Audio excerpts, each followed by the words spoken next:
Steph, on sort de faire une période de rattling ensemble. Puis là, il y a, tu le sais, des questions des chasseurs sur le rattling. Puis c'est normal. Moi, le premier, je te regardais aller puis je me posais des questions. Première des choses, quand je t'ai vu chercher le bon habitat pour faire du rattling. Exactement. C'est la première affaire qu'il faut que tu regardes. Parce que c'est simple, c'est qu'on va attirer le chevreuil par le son des cornes. Oui. On va simuler une bataille.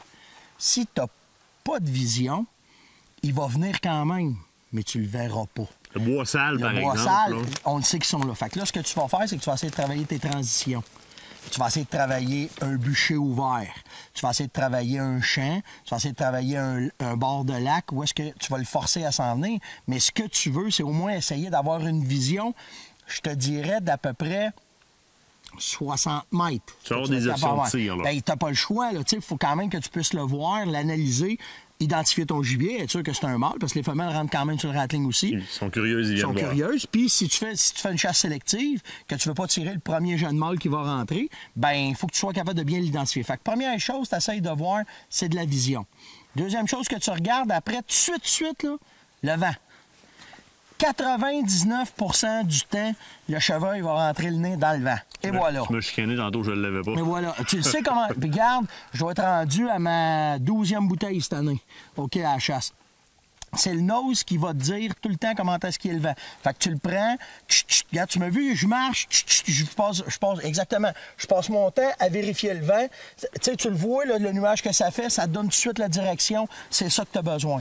Puis c'est ton outil quasiment le plus important parce qu'il faut que tu passes ton temps à vérifier le vent. Mais là, tu vérifies ton vent, oubliez pas, le chevreuil va rentrer le nez dans le vent. Oui. Deuxième affaire qu'il faut que tu contres avec ça, avec tes outils, ton urine. Absolument. Alentour de toi? Bien, moi, je le fais de deux façons. Je vais en mettre autour de moi quand je vais faire du rattling, mais chaque côté de moi où est-ce que le vent va pousser, je vais faire 2 stations d'odeur. Parce que le mâle, ce qu'il va faire, c'est quand il va faire son rond pour venir identifier le bruit, l'odeur qui va y rentrer dans le nez, c'est cette odeur de mâle-là. Tu veux le diffuser Oui. adéquatement en le poussant avec le vent. Exactement. Puis lui, l'odeur qu'il va attraper, il va sentir « Ah, c'est un boc que je connais pas. » Puis là, il s'en vient dans cette odeur-là. Fait que là, ben, ça te donne une chance de pouvoir encore une fois l'amener à toi.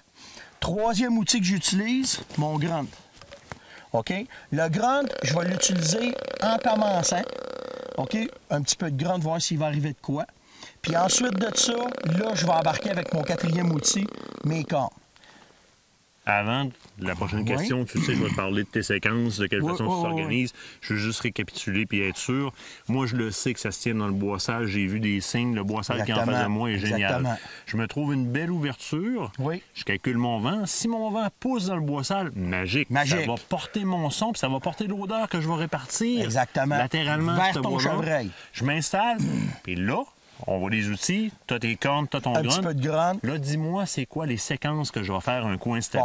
Bon, moi, une bonne séquence de rattling, c'est 45 minutes à 1 heure non-stop. OK. Tu m'as entendu, tu m'as vu faire. Des petites périodes d'appel quand Ben même. oui, Des petites ben périodes oui. d'écoute. Ben, plus. en commençant, ce que je vais faire, c'est que quand je prends mes cornes, je commence pas une grosse bataille. Je vais faire comme si les deux bocs se voyaient.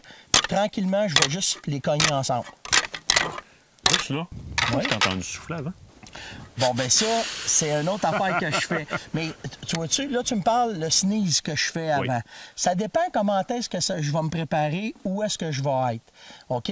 Mais si j'ai une bonne ouverture, que là, je suis vraiment quasiment sûr, j'ai des signes, puis que mon boc est proche, avant de faire mon grunt, je vais faire le fameux sneeze. Ce call-là, le chevreuil fait ça pour intimider, pour avertir qui est là, puis dire « Hey, si tu viens, tu vas voir, tu vas te chauffer à moi. » C'est un son qu'ils font avec leur nez, OK? Nous, on va le faire avec notre bouche.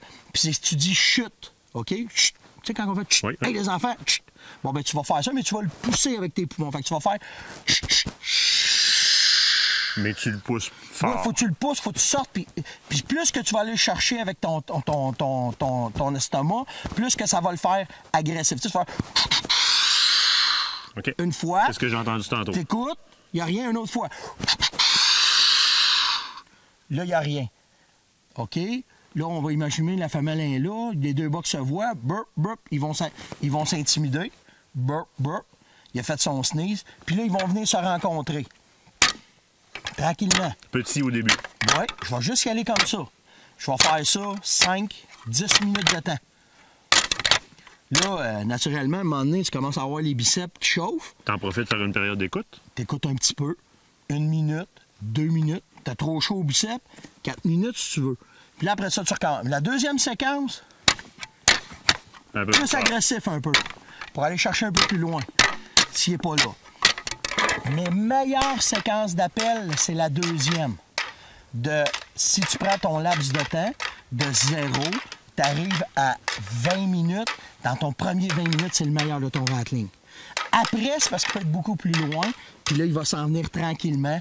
Puis là, ben, tu vas pouvoir avoir une chance. Mais dans une autre chronique, on va le pousser encore plus. Je vais t'expliquer une longue séquence avec un deuxième chasseur, comment qu'on peut faire. Parce que là, on parle d'être seul. Puis j'ai même pas parlé encore de la rapidité du tir. Fait qu'on va revenir dans la deuxième chronique avec ça.